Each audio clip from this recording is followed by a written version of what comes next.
Good afternoon, everyone. Today, we will be exploring the Kartilya ng Katipunan, a guide to patriotism and morality that continues to resonate with the Filipinos today. Okay, next slide. So these are the presenters. I am Trisha and my colleagues are Aurora, Olaguer, Naive, Kiachan, and Paulino. What is Kartilya ng Katipunan? A revolutionary document that served as a moral guide written during the Philippine Revolution against Spanish rule. So imagine the Philippines fighting for freedom from Spain. It was tough time, right? During this revolution, a group called the Katipunan was formed. They were like a secret society fighting for independence. Wow. Now, the Kartilya ng Katipunan was like their rule book, their guide to how they should behave. It was a document full of moral principles. It explained things like being a good person. It emphasized being kind and respectful even to our enemies.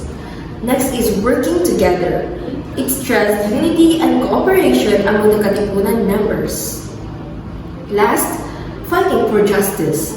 It was about standing up for what's right and fighting for the freedom of their country.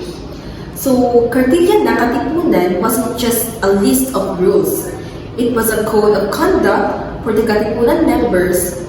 It's like their moral compass to guide them through the struggle for freedom. So, the Kartilya was written in 1896 by Emilio Jacinto, known as the brains of the Katipunan. It served as a moral compass for the members of the Katipunan, the revolutionary organization that fought for Philippine independence from Spain.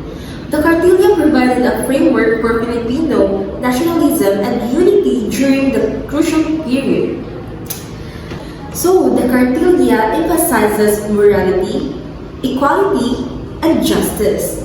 It advocates for a society free from the oppression and inequality. It emphasizes personal integrity, selflessness, and national duty. So, one of the most powerful lines from the Kartilya is the line that is not consecrated to a lofty and reasonable purpose is a tree without a shade. It's not a poisonous weed. So, ang ibig sabihin ng ang buhay na hindi nakatuon sa isang marangal at makatwirang layunin ay isang puno na walang lilim, kung hindi isang nakakalasong damo. So, kanina nagpasagot siya nga, ang buhay na walang layunin ay walang halaga. Parang puno na walang lilim, hindi ka makakahanap ng kapakipakinabang o kaginhawaan dito. Hindi ka rin magiging inspirasyon sa iba. Ang buhay na walang layunin ay nakakapinsala. Parang nakakalasong damo, maaari ito magdulot ng negatibong epekto sa iyong sarili at sa iba. Sa madaling salita, kailangan natin magkaroon ng isang layunin sa buhay upang maging makabuluhan at kapakipakinabang ang ating pag-iral. Okay, sorry for that. So, next is the Katipunan Code of Conduct. So, nanata din. So, this was our post. As you can see, wala siya. The Kartilya ng Katipunan. First is the purpose of life. Or kung sasayin pa nga storya, have a purpose. So, this means that our lives should be about something important, not just existing. Next is the true virtue, or be kind. Do good deeds not for what you'll get, but because it is the right thing to do. Wow, grabe. Kanina yun, honor versus personal gain. Or kung sa sayo pa nga storya, value honor. So don't sacrifice your integrity for money or power. Wow. So next, mo din siya mong post. The real and true success is what truly matters, and it is choosing integrity over something that does not even last forever. So, mali siya ang nasa mong post. Okay. Next. So, we have here the rational conduct and the golden rule. So, sa rational conduct, for simple na pagkastorya, it means be reasonable. Think before you act, and choose actions that are good for everyone. Okay? So next is the golden rule. Or sa simple na word, treat others well. This means that follow the golden rule, treat people how you want to be treated. Wow. So ang post tayo nito guys is love others as yourself and treat them as you want to be treated. This is the essence of respect. So, ang nasa mong post about sa principle 3 and 12. Okay, next. Equality. So, kung ito equality, everyone deserves respect regardless of who they are or who they come from. Next is true worth of a person. So, this teaching emphasizes that a person's true worth is based on who they are inside, not their external appearance or social standing. Okay, next. Ay, wait. So, mo din na siya ang gi-post, nasa mong post. No one is better than the other. You and I are made of something special that is worth flexing. Okay, so next. Next is sacred word, or be true to your word.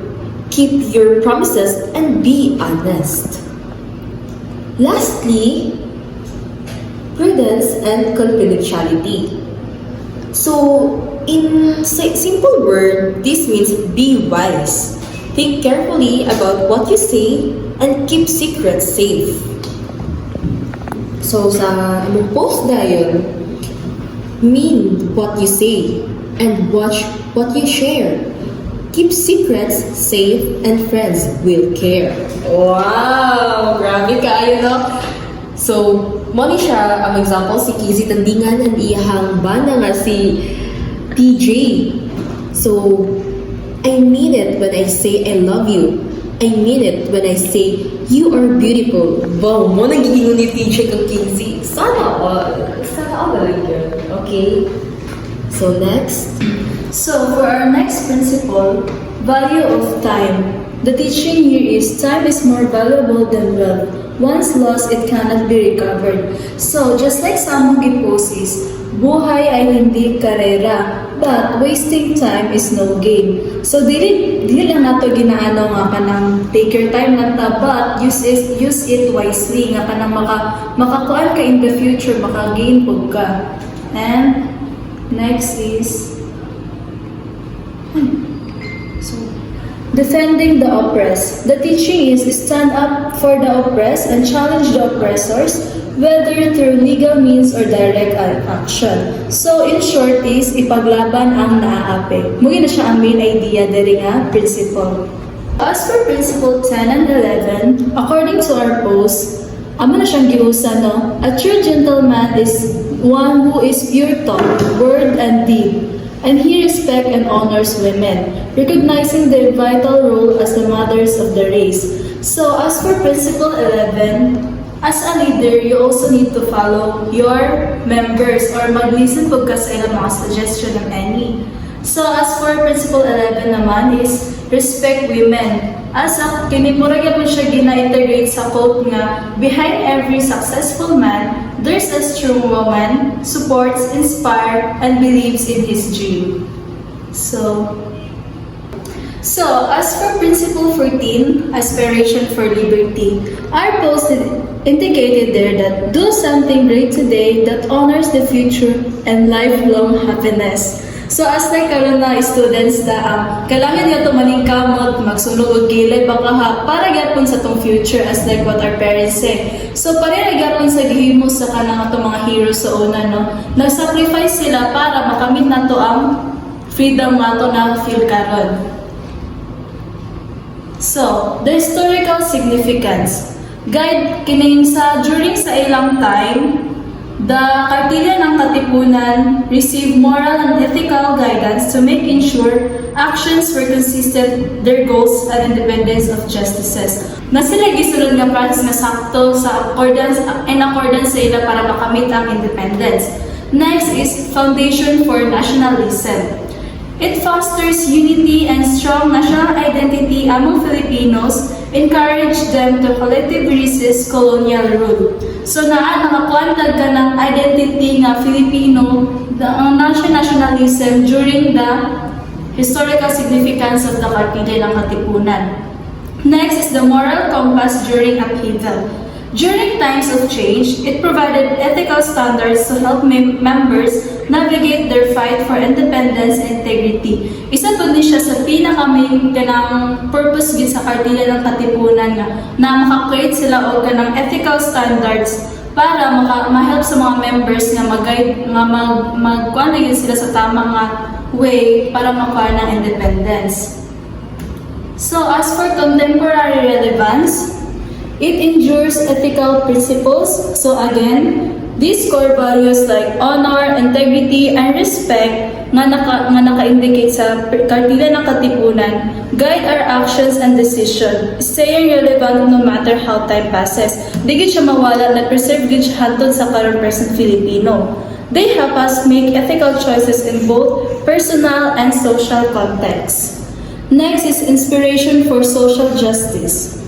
This principle encourages us to stand up for fairness and fight against injustice. They support modern movements, specifically the human rights and equality sa tanan Filipinos, by giving us moral courage to act.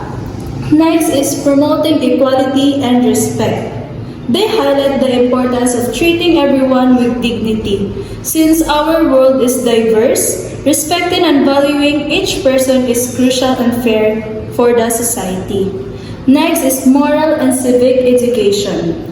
It provides a lesson on ethical behavior and responsible citizenship, enhanced understanding of personal and communal responsibilities. So last, for the contemporary relevance is the cultural heritage and identity, which create an identity to us Filipino until now towards the Kartilya ng Katipunan. They connect us with the history and cultural values, shaping our national identity. Learning these principles help us appreciate our past and guide to our future and also our present. So these are our references. So let me show you now the people's comments and opinions and their takeaways about our post, about the post.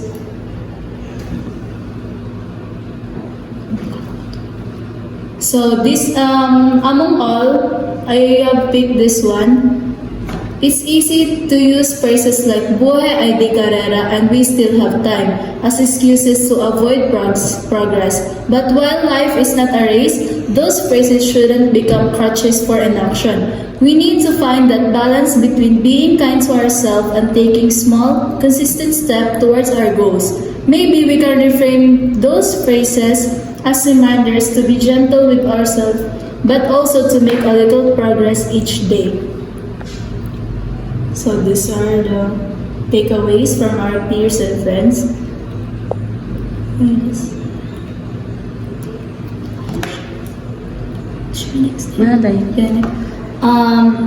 Another is another takeaways we pick is love others as yourself.